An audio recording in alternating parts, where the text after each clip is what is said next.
దురదృష్టం.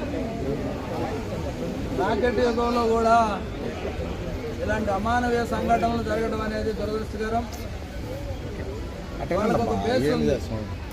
ఎవరు బలహీనంగా ఉంటారో బలహీనల మీద దాడి చేయడానికి ప్రతి సంఘటన కూడా వాళ్ళు వేదికగా చేసుకున్నటువంటి సందర్భం మనం చూస్తూ ఉన్నాం. దురదృష్టం ఏంటంటే గతంలో జరిగిన ఒక పక్క అయితే ప్రస్తుతం కూడా అదే ధైర్యంతో కొనసాగుతుంటుంది దురదృష్టకరం. ఇప్పుడే పవన్తో మాట్లాడాను.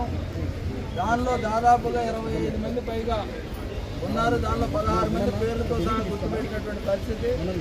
ఆ 16 మంది మీద కూడా ఎఫ్ఐఆర్ చేస్తామని చెప్తా ఉన్నారు. కొంతమందిని అరెస్ట్ చేశారు, మిగతా వాళ్ళని అరెస్ట్ చేయలేదు. ప్రభుత్వం తరఫున రావాల్సినటువంటి అన్ని రాయితీలు కూడా అట్రాసిటీ ఏదైతే ఎఫెక్ట్ అవుతా ఉందో దానికి వచ్చేటువంటి అన్నీ కూడా ఆ కుటుంబానికి అందించడం జరుగుతుంది. నేను కలెక్టర్ గారికి కూడా ఆదేశాలు ఇవ్వడం జరుగుతుంది. కానీ ఎవరైతే అనిల్ రెడ్డి ఉన్నాడో అనిల్ రెడ్డి మిగతా 5గురు కాకుండా మొత్తంగా 25 మంది ఉన్నారు. వాళ్ళని దాచిన వాళ్ళు ఎవరు, అదేవిధంగా వాళ్ళకి ఆ ధైర్యాన్ని ఇచ్చింది ఎవరు, దీని వెనక ఎంత వారు ఉన్నా సరే ఎవరిని కూడా వదిలిపెట్టే ప్రసక్తి లేదు. ఎందుకంటే ఈ ప్రభుత్వం చాలా స్పష్టంగా దళితులకు అండగా ఉండమని కమిషన్ చైర్మన్గా నాకు బాధ్యతలు అప్పచెప్పారు. రాజకీయాలకు అతీతంగా కూడా ఈరోజు మేము అన్నీ కూడా ఏ దళితుల మీద దాడి జరిగినా సరే దాన్ని ఖచ్చితంగా అడ్డుకోవడం జరుగుతుంది. ఏదైతే చట్ట ప్రకారం వాళ్ళ మీద చర్యలు తీసుకుంటాం. ఈరోజు కూడా ప్రత్యేకంగా ఎందుకంటే తిరుపతి లాంటి పుణ్యక్షేత్రంలో కూడా ఇలాంటి సంఘటనలు జరుగుతూ ఉంటే ఎందుకంటే అభివృద్ధి చెందిందంటాం. ఈరోజు ఈ ప్రాంతంలోనే పెద్ద పెద్ద వాళ్ళని అందించినటువంటి చరిత్ర ఉంది. ఎందుకంటే వెంకటేశ్వర స్వామి దర్శించుకోవడానికి కూడా కుల మతాలు ఎక్కడా కూడా ఉండాలి. అలాంటి ప్రాంతంలో కూడా ఇలాంటి దాడులు జరుగుతూ ఉన్నాయంటే చాలా దురదృష్టకరం. దీని వెనక ఎవరున్నారు, ఎవరెవరు ఎంత పెద్దవారు ఉన్నా సరే వదిలిపెట్టే ప్రశ్నే లేదు, ప్రసక్తి లేదు. నేను ఇప్పుడు కూడా ఎస్పీ గారితో వాళ్ళతో కూడా మాట్లాడి బాధ్యులు ఎవరైతే ఉన్నారో బాధ్యులు 24 గంటలు అరెస్ట్ చేయాలి. లేదు వాళ్ళు దాచిన వాళ్ళు ఎవరున్నారో వాళ్ళ మీద కూడా అట్రాసిటీ కేసు పెట్టాలి. దీన్ని ఎన్నడూ కొట్టినోడే కాదు, చూసినోడు కూడా నేరస్తులు అవుతాడు. ఈ విషయం ఖచ్చితంగా వాళ్ళందరినీ కూడా అరెస్ట్ చేయాలి. అరెస్ట్ చేసి నాకు 24 గంటల్లో తెలియజేసే విధంగా కూడా చర్యలు తీసుకోమని ఎస్పీ గారిని ఆదేశించడం జరిగింది. అదేవిధంగా హాస్పిటల్లో కూడా చిన్న అదే మెడికల్గా చిన్న ఇబ్బందులు ఉన్నాయి. అవి కూడా సూపరింటెండెంట్ గారితో మాట్లాడి ఎవరైతే బాధితులు పవన్ ఉన్నారో అతను పూర్తి స్థాయిలో వైద్యాన్ని అందించడం. ఎందుకంటే మీరు చూశారో లేదో నాకు స్పష్టంగా తెలియదు, కానీ ఆపాద మస్తకం దెబ్బలు ఉన్నాయి. ఎందుకంటే అతను దెబ్బలు తగల స్థలం ఏదన్నా ఉందంటే నోరు ఒకటన్ను ఏదైతే మనం సీక్రెట్గా ఉంటే ఆ పార్ట్స్ తప్ప మిగతా అన్ని చోట్ల దెబ్బలు ఉన్నాయి. అతను దెబ్బలు అనేది ఆపాద మస్తకం అరికాల నుంచి నన్నెత్తి వరకు కూడా దెబ్బలు ఉన్నాయి. బూటుకాలతో తమ్మినటువంటి ఇవి ఉన్నాయి. అసలు వాళ్ళకి ధైర్యం ఏంటో అర్థం కావట్లా. ఎందుకంటే ఈ కాలంలో ఈ యుగంలో కూడా ఇలాంటి దారుణాలు చేసేటటువంటి సాహసం చేస్తున్నారంటే వాళ్ళు మనుషులు కాదు, మానవ మృగాలు. ఆ మృగాలకి స్పష్టంగా చట్టం అమలు చేసే విధంగా అదేవిధంగా దీన్ని కూడా అవసరమైతే స్పెషల్ ట్రాక్ ఏర్పాటు చేసి స్పెషల్ కోర్టు ఏర్పాటు చేసి త్వరితగతిన దీని మీద నిందితుల్ని అరెస్ట్ చేయడం, వాళ్ళ మీద చర్యలు తీసుకోవటం, వాళ్ళ శిక్షలు విధించే విధంగా కూడా చర్యలు తీసుకుంటాం. అంతేకాకుండా ఈ ప్రాంతంలో ఉన్నటువంటి వాళ్ళకే కాదు, ఆంధ్రప్రదేశ్లో ఉన్న ప్రతి దళితుడికి హామీ ఇస్తూ ఉన్నాం. ఇది పనిచేసేటటువంటి కమిషన్, కబుర్లు చెప్పే కమిషన్ కాదు. ఎవరికి ఏ ఇబ్బంది ఉన్నా సరే నా ఫోన్ నెంబర్ అందరి దగ్గర ఉంది, దయచేసి తెలియజేయండి. వితిన్ డేలో నేను వచ్చి వాళ్ళని జరిగినటువంటి సంఘటన దాంతోపాటు ఇంకోటి కూడా మనం చేస్తూ ఉన్నాం. అట్రాసిటీస్ అంటుందని ప్రతి ఒక్కరు చులకనవుతూ ఉంది. దాని నిబద్ధతతో నిజాయితీతో ఎవరైతే బాధితులు ఉన్నారో వాళ్ళందరూ అప్లై చేయండి. మీకు ఏ ఇబ్బంది వచ్చినా సరే కమిషన్ మీకు అండగా ఉంటుందని ఈ సందర్భంగా తెలియజేస్తా ఉన్నాం. పవన్ చెప్పింది కేవలం అతను ట్రావెల్ ఏజెన్సీ ఏదో అయితే అనిల్ రెడ్డికి ఉన్నది. అక్కడ నుంచి నాకు తెలిసిన అతను ఒక వెహికల్ తీసుకెళ్ళాడు.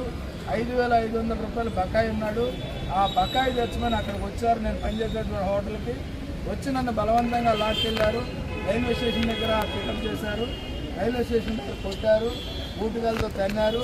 అదేవిధంగా డబ్బులు కూడా జీతం వచ్చిన తర్వాత ఇస్తామంటే అప్పటిదాకా ఆగలేదు. దాని తర్వాత ఈ సంఘటన అంతా అయిపోయి వీడియో అయిపోయిన తర్వాత మళ్ళీ వంశీ అనే అతను ఇంకో అతను కూడా వచ్చి వేరే దగ్గర చిత్తూరు తీసుకెళ్ళి అక్కడ ఒక వీడియో చేయించారు. ఆ వీడియోలో కూడా చాలా స్పష్టంగా అతనికి ఏదో ఉదయ్ వంశీ ఏది దెబ్బలు తగలేదు, ఏమీ జరగలేదు, నన్ను వాళ్ళు కొట్టలేదని చెప్తే ఆఫర్ కూడా వాళ్ళు ఇల్లు కట్టిస్తాం, నీకేం కావాలో అన్నీ చేస్తాం. అసలు కొట్టడం ఎందుకు, ఇల్లు ఎందుకు ఇవ్వాలి, కొట్టాల్సినటువంటి అవసరం ఏమొచ్చింది? ఇది గుణపాఠం కావాలి. ఎందుకంటే కొట్టడమే కాకుండా మళ్ళీ దాన్ని దాయటం. ఖచ్చితంగా వాళ్ళు ఎవరెవరు ఉన్నారో ఎక్కడైతే దాచారో చిత్తూరు ఎక్కడ తీసుకెళ్లారు ఆ ఇంటి వాళ్ళ మీద కూడా అట్రాసిటీ కేసు పెట్టాలి. అప్పుడే భయం ఉంటుంది. ఎందుకంటే ఎవరు షెల్టర్ ఇవ్వకుండా చూసే పరిస్థితి కనుక ఆ చర్యలు కూడా తీసుకోవడం జరుగుతుంది. ఇప్పుడు ఇందాక మీకు చాలా స్పష్టంగా చెప్పాను, అట్రాసిటీస్ అనేది కొట్టేవాడు చూసి చప్పట్లు కొట్టినా కానీ, కొట్టేవాడు చూసి ఆనందించినా కానీ అట్రాసిటీ నిందితులే అవుతారు. అక్కడ ఈ సమక్షంలో వాళ్ళు జరుగుతూ ఉంటే చూస్తూ కూర్చున్నారు, మీరు నిందితులు అవుతారు. ఎందుకంటే ఈ మధ్య చూస్తాం వీడియో తీయడానికి కొన్ని ఇంట్రెస్ట్ వాళ్ళని కాపాడటానికి కానీ, లేదా పికప్ చేసి హాస్పిటల్ కానీ వేయడానికి కానీ ఎవరు చోట్ల వాళ్ళు ఆపితే సంతోషపడేవాళ్ళం. వాళ్ళు ఎవరు నిందితులు కాదు, అభినయం అన్నిలో ఎవడో కొట్టాడు వాడి వరకే పరిమితం చేద్దామంటే వీళ్ళు ఆపనన్న ఆపాలి కదా. ఆ వీడియోలో ఆపిన సంఘటన కూడా ఎక్కడ కనపడలేదు కదా మనకి. కాబట్టి అందరూ నిందితులే. ఆ 25 మంది చెప్తా ఉన్నారు, 16 మంది పేర్లు కుర్రోడు చెప్పాడు, పవన్ చెప్పాడు. వాళ్ళందరినీ 24 అవర్స్లో పికప్ చేయమని ఎస్పీ గారిని ఆదేశిస్తారు. అనిల్ ఇప్పుడు నేను పార్టీల గురించి నేను మాట్లాడను. దాని వెనక ఉన్న వాళ్ళు ఎవరు ఉన్నారో వాళ్ళందరూ కూడా పోలీసులు బయట తీసుకొస్తారు. ఇప్పుడు నాకు వాళ్ళు ఉన్నారా వీళ్ళున్నారా వీళ్ళతో నాకు సంబంధం లేదు.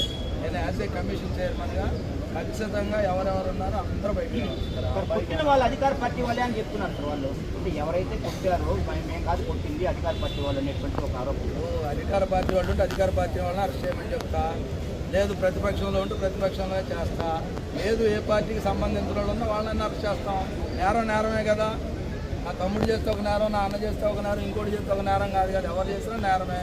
ఆ నేరంలో ఎవరి పాత్రలు ఉన్నా ఏ బాధ్యతలు ఉన్నా వాళ్ళందరినీ కూడా అరెస్ట్ చేయమని చెప్తాం. దాంతోపాటుగా వాళ్ళు కొట్టిన ఇల్లు కూడా ఏదైతే ఉందో ఆ ప్లేస్ ఏదైతే ఉందో ఆ ప్లేస్ కూడా అట్రాసిటీ పెట్టి అవసరం దాన్ని కూడా యాక్షన్ వేసాం. కుర్రోడికి ఇవ్వమని కూడా దానిలో చట్టంలో ఎంతవరకు ఉంది యాక్ట్లో ఆ యాక్ట్ అన్ని కూడా అమలు చేస్తాం. ఆ కుర్రోడికి ప్రభుత్వ పరంగా రావాల్సినవి కూడా త్వరితగతిన రప్పించడానికి కలెక్టర్ గారితో కూడా మాట్లాడతారు. పూర్తిగా చేస్తారు. అట్రాసిటీ దానిలో ఏదైతే ఎఫెక్ట్ అవుతుందో ఇవన్నీ కూడా చేస్తారు. ఇంకా కుర్రోడికి వైద్యం జరుగుతూ ఉంది. వైద్యం చక్కగా జరిగి కుర్రోడు త్వరితగతిని కోల్పోవాలని కోరుకుంటున్నాం. అంటే ఇన్సిడెంట్ మీద పోలీసులతో రివ్యూ చేసినప్పుడు దీనిలో జరిగింది లోటు ఏంటంటే నిర్లక్ష్యంగా పోలీసులు వ్యవహరించడం అనేది ఒక లోటు జరిగింది. ఆ కుర్రోడు ఏదైతే వీడియో బయటకు వచ్చిందో వెంటనే ప్రొటెక్షన్ ఇచ్చి ఉంటే నెక్స్ట్ డే లిఫ్ట్ చేయకపోయేవాడు. చిత్తూరు తీసుకెళ్ళి మళ్ళీ ఇంకొక వీడియో రాకపోయేది. మొదటి వీడియోతోనే కట్ అయ్యేది. దానికి కూడా ఎవరు ఛాన్స్ ఇచ్చారు. దాంతోపాటు ఈరోజు మనం సోషల్ మీడియాలో చూస్తున్నాము కొట్టింది లాఠీ అని, ఆ లాఠీ ఎవరితో సంబంధించిందని అవన్నీ కూడా వెలుగులోకి వస్తే నిష్పక్షపాతంగా పారదర్శకంగా ఎంక్వైరీ జరుగుతుంది. దాంట్లో ఎవరికి అనుమానం లేదు. ఏదైనా అనుమానం ఉంటే నాకు ఫోన్ చేయండి, నేను వెళ్ళొస్తాను. అంటే స్పెషల్ కమిటీ ఇంకా దీనిలో పోలీసులు సమర్థవంతంగా చేస్తున్నారా లేదా, చేశారా లేదా, సంతృప్తికరంగా ఉందా లేదా అనేది పరిశీలిస్తాం. అవసరమైతే ఏం చేయాలనే దాని మీద కూడా యాక్షన్కి వెళ్తాం. దర్యాప్తు మీద ఇందాక నేను అన్నాను, మొదటి రోజు వాళ్ళు సరిగ్గా తీసుకొని ఉంటే రెండో సంఘటన దొరకలేదు. దాన్ని బట్టి ఆఫ్ హార్టెడే హోల్ హార్టెడ్గా లేదు నేను. ఇప్పుడు దాన్ని కూడా ఎస్పీ గారితో మాట్లాడితే నేను ఎస్పీ గారితో ఆ రోజు కూడా మాట్లాడాను. నేను వీడియో చూసిన మరుక్షణం ఎస్పీ గారితో మాట్లాడి ఇమీడియట్లీ చర్యలు తీసుకోమన్నా. ఆ రోజు ఒకళ్ళని ఇద్దరిని అరెస్ట్ చేసామని చెప్పారు. ఎగ్జాక్ట్ నాకు గుర్తులేదు. అరెస్ట్ చేసామని ఆ ప్రాసెస్లో ఉన్నామన్నారు. తర్వాత ఇది వచ్చిన తర్వాత నేను దూరం నుంచి ఉన్నాను కాబట్టి రావడం. Okay right, thank you.